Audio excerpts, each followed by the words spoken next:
Hi everybody, welcome back to my YouTube channel. I'm super excited for today's video because it's myself and Steve Guest having a chat all about business development, one of my favourite topics, and I know Steve loves talking about it as well. Now I'm coming from the position of having worked as a consultant up until end of 2020 and now being a trainer and coach in the industry. Steve is coming from a great perspective because not only is he a trainer, but he has his own recruitment agency. He's been in recruitment for a long time. So we're both coming from a place where we've done business development ourselves. Steve still does it. I do it in my business now, but we've got that perspective on the recruitment industry as well. So enjoy today's video, have a watch and let us know what you think. So we both started, I suppose some people will think the way we think about BD is quite old school. Oh, definitely. It's definitely changed the concept of BD. Yeah. But it was, 18 years ago, I think I made my first recruitment sales call. You still remember it, like really vividly? Yeah, well, my journey was separated in two parts, really. I attempted recruitment and lasted about 7 or 8 months. And then I went off to be a buyer. And the first role I had, we spent 3 months in Nottingham in I suppose you'd call it almost like a cold call. Well, it was a cold call environment. The idea was I can't remember the numbers, I think it was 100 cold calls a week. Yeah. And you had to generate so many leads to pass to the recruitment office. Yeah. And they would work on the open vacancies that you've managed to find. So you spent basically Monday to Friday just cold calling and getting rejected most of the time. It's tough. It was 3 months. Oh my God. And if you successfully passed that 3 months, then you could progress to being a consultant. If I'm honest, at the time, I probably preferred the 3 months cold calling than I did when I actually became the consultant.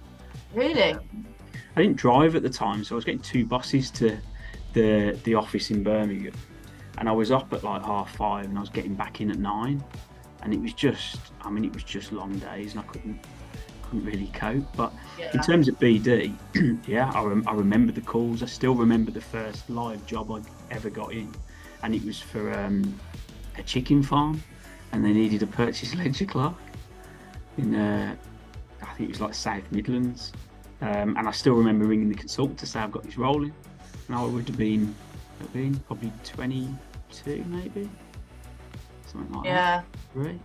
So yeah, that was about the age I think I was 23 when I started in recruitment. I'd done sales before, but that was when I got my first recruitment job. But yeah, I still remember the sheer panic of making those, because that's all. It wasn't like, oh, you can email or you can use LinkedIn. I mean, we had LinkedIn, but you did not use it for business development. We didn't have any social media. The only way you could find out was by ringing an office or a company and trying to find out who it was you needed to speak to in the first call. And if you got lucky and got a name and got put through, happy days. If you didn't, you'd have to ring back a couple of days later and act all confident as if you knew who you needed to speak to, but you'd only found out like the day before from the same person. Yeah, but you had to do all manner of things really to get contact details and names. It wasn't easy where you had widgets that bolted onto social media platforms with millions of users. Kids these days don't know what it used to be like, do they? Back in our day. Oh God! I mean, I had LinkedIn, but like I said, there wasn't any client sort of. You didn't interact. There wasn't contact details in some of the profiles. It was like the phone was the only way you could pick up clients. That was it. Every day, from 9 o'clock to 10:45, everyone that was 360 in the office, that was BD time, and there was this big television screen with live stats. Yeah. Of how they initially did. How many calls you've made, and I got it changed to duration, because my point was that doesn't mean anything how many calls you've made. I would, if I'm having good conversations, I'm going to be on the bottom of the league table because I'm making less calls. Yeah. But yeah, it was live, so you could see what everyone's doing. I've never worked in an environment where we've had that. I know so many agencies that do it, and I think there's a place for it in part because I think that inner competitive spirit, that ability to always want to be at the top, I think pushes a lot of consultants. But it could be so demotivating as well if you know you're doing a good job or a certain task or call or whatever you're doing at that time takes over and actually has a really good positive ending, but you finish bottom of the table. You sat there thinking, I'm going to get it in the neck now because I haven't quite finished at the top. Well, I just used to get annoyed because, my managers knew I was doing well out of it because I was getting conversations, picking up jobs, but I am naturally very competitive. And when I was younger, I was very fiery as well. So I was like, this is a joke. I'm at the bottom of the table, but I've done this, this, and this. And it all got changed in the end because people were dialing for the sake of dialing. That's the real downside, isn't it? It's hitting KPIs for the sake of hitting a number. And actually then it dilutes the recruitment service you're trying to deliver on. That was always my biggest bugbear. When it got too KPI driven or too performance led in terms of stats, I think quite often you lose sight of actually what you're sat there to do. What's the objective? Exactly, it's not to hit lots of numbers. Well, it is in the right instances, but it's not to do a whole kind of mammoth task of I'm the best call out or dial out consultant in the office. What does that achieve? Yeah. Are you actually building relationships? Exactly, and that's ultimately what we're in. We're in the service industry. 100%. I know some people like to term it differently now. I always loved being a 360 consultant. I loved having that independence of being in control of my desk, like not having to rely on anyone for jobs. Found it really frustrating doing that. Did you feel the same? Like having that control? I've always been 360, and I think, as you say, I like the control. I am borderline OCD anyway. I like things to be the right space. I like my CVs to always look the same. They're always in the same kind of presentation. I just do things in a way that I'm really happy with, and I know that I've covered the detail and the necessaries for whatever the audience is that I'm talking to. So I've always struggled. Now, obviously, I've managed teams where there's been a resource function. So certainly trades and labour in the agencies that I've worked in have always had resource teams. So the consultants are there purely to do the selling. Resources are there to go and find the numbers of people because it's a volume-based desk. I get it with that because it is more about the numbers and probably less so about the detail. But for me, the detail is for me to manage, and I really struggle to give that to anyone else. Yeah, I still am a bit of a control. Well, I am a control freak, not a little bit. I am. In the first agency I worked in, we did have some people that were resources, and usually I just do all my own jobs. But if I was really busy and there was one that I thought, right, I'll give it to someone, I found it really difficult. Yeah. Just not having. I think maybe it was the age I was at, but in that time I had the mindset of I can always do a better job, which wasn't always right, but I just used to find it hard to give up my desk was like my baby. I think it's the speed as well. I like to think I'm reasonably fast at either thinking who's suitable and who should be put forward for that role, and being able to act quite quickly.